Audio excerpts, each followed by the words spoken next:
The reserve hand, Curtis Hewlett, Montgomery County Independence. Curtis Hewlett with his hand. Thank you, folks. You bet. The reserve Suffolk comes to you from Garrett Hayes, Crawford County, Weir, Kansas. That's the reserve Suffolk. The reserve cross, also from Curtis Hewlett, out of Montgomery County, Independence, Kansas. The reserve natural, Grady Allen, Johnson County, Gardner, Kansas. The reserve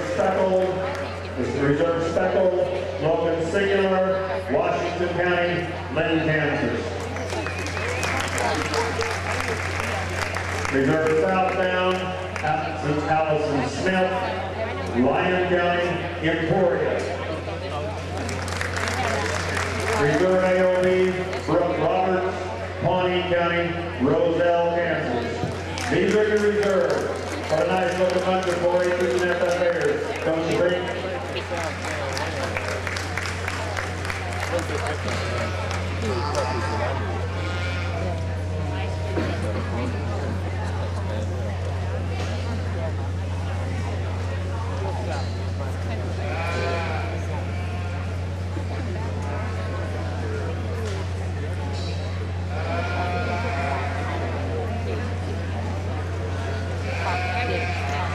We're going to allow our reserves to stay in the ring. We're going to bring our champions in now. Our champion Dorset, Geary County, Chapman, Kansas, Macy Langford.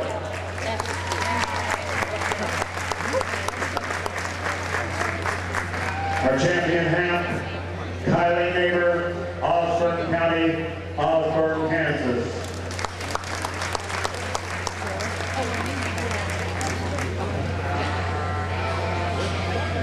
Our champion Suffolk, also owned by Kylie Neighbor, out of Osborne County and Osborne, Kansas.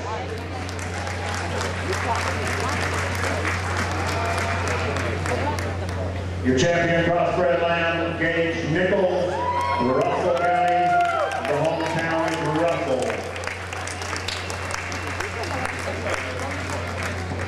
Your champion natural, shown by Kylie Neighbor, also still from Osborne County, hometown of Osborne.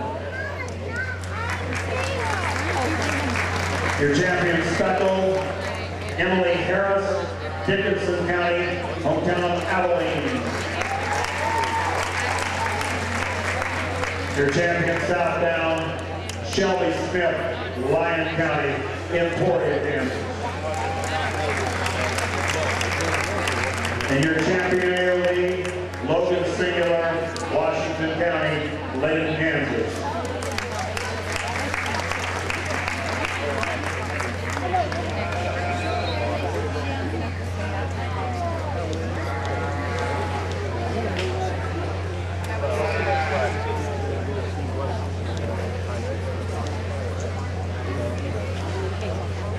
Growing up in California, as a young boy, Josh Cody was involved in 4-H and FFA, went to Modesto Junior College in California, then came to Texas Tech, where he was on the judging team.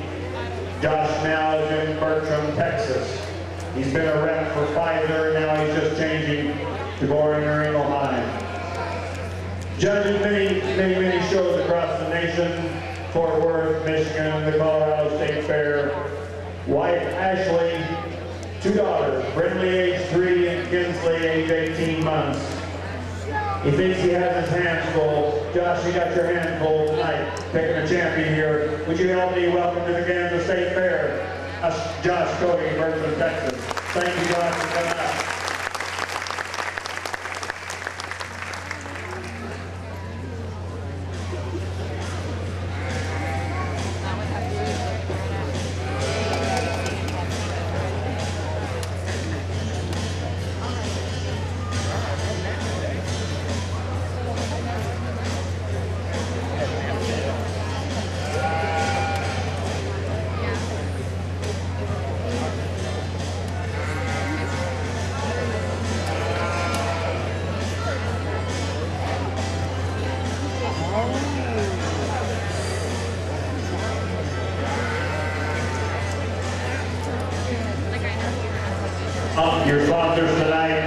grand champion Market Lamb, Farm Credit, and Kennedy & Co. LLC.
First, I'd just like to extend my appreciation to the Kansas State Fair for allowing me the opportunity to come work at the Market Lambs today. It's been a privilege to not only sort through a high-quality set of livestock, but most importantly, I think you've got an even higher quality set of young people you've developed here in the great state of Kansas, and I commend you for that. I agree with the previous speakers in terms of I think it's a privilege that we have the opportunity to do what we enjoy and to be involved in programs like 4-H and FFA. And, you know, I'm a firm believer that these talk shows are truly a platform for youth development. And I think that for anybody that's been involved in 4-H and FFA, we can all agree that we probably wouldn't be where we're at today because of without the things that we've developed and learned through those programs.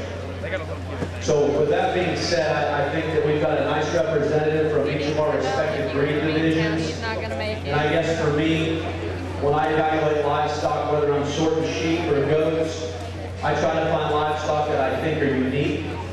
And I try to find livestock that I think are hard to feed as a breeder. I think that there are a couple of sheep out here that are unique in their own individual ways. The Hampshire sheep that wins the Hampshire division, I think, is by far one of the roundest bodied, most powerful sheep that we've seen all day. I think it's unique to build one skeletally like him in terms of just the way that he is put together in terms of muscle and still being acceptable in terms of his look from the side. I don't think he's probably the most extreme from the side in terms of his look, but with that kind of muscle, I think he's acceptable in his chest floor depth. He's certainly built correctly enough in his rib cage that he's one that is, in my mind, going to stand in front of a banner. The problem that I have with him, or the area that I would fault him, is that I think if you get off the side and study the way that his loin transitions into his hip, I think it sets in him just a fraction low. That's getting pretty critical of a really good one. The other wether that I have in my mind in contention is our champion crossbred. When you get off the side and study this sheep hits me a little bit harder from the side than does the champion Hampshire. Primarily because I think he's the most correctly organized in terms of the skeleton. If you study the way that his neck attaches to the top of his shoulder, from the base of his neck to his dock, this sheep holds himself together not only in his natural state, but as well as when the young man gets him stuck. He's shallow chested, he's trim and youthful in his rib cage. Those things I think are hard to make and are unique in terms of a breeding piece. The area that I would fault him for his frame size and the way that he's built, from a muscularity standpoint, over his top and through his loin, I like. Where I get critical of him is if I study him from the side, and if I get in behind him, I don't think the sheep's built wide enough underneath his skeleton. He don't have enough shape or side view shape to his leg, and I wish his muscle dropped down a notch deeper into his hop. So with that being said, I think they're both unique, and I think both of them, depending on what a judge's priorities are, we would not be disappointed to select either one of them. In today's industry trends, I think we're trying to build sheep that are really round-bodied and opened up in their forehead that facilitate the foundation for muscle.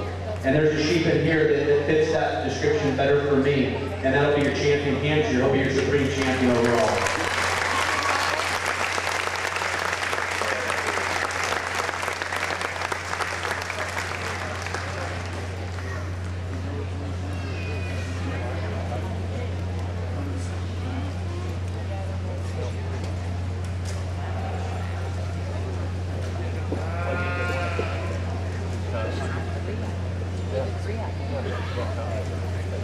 Our third Hampshire is in contention for Reserve Supreme, and he's a sheep that, as I discussed in class, I like a lot of things about.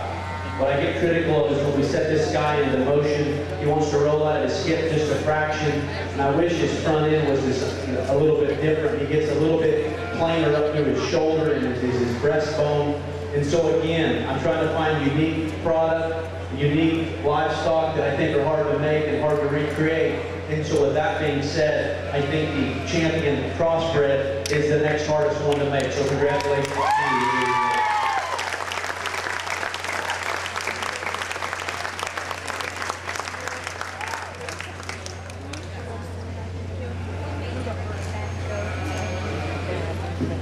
Ladies and gentlemen, your champion, your grand champion for the 2011 Grand Drive, Kylie Neighbor. Kylie Neighbor for their champion ham. Your reserve goes to Gage Nichols. Gage had a champion crossbred.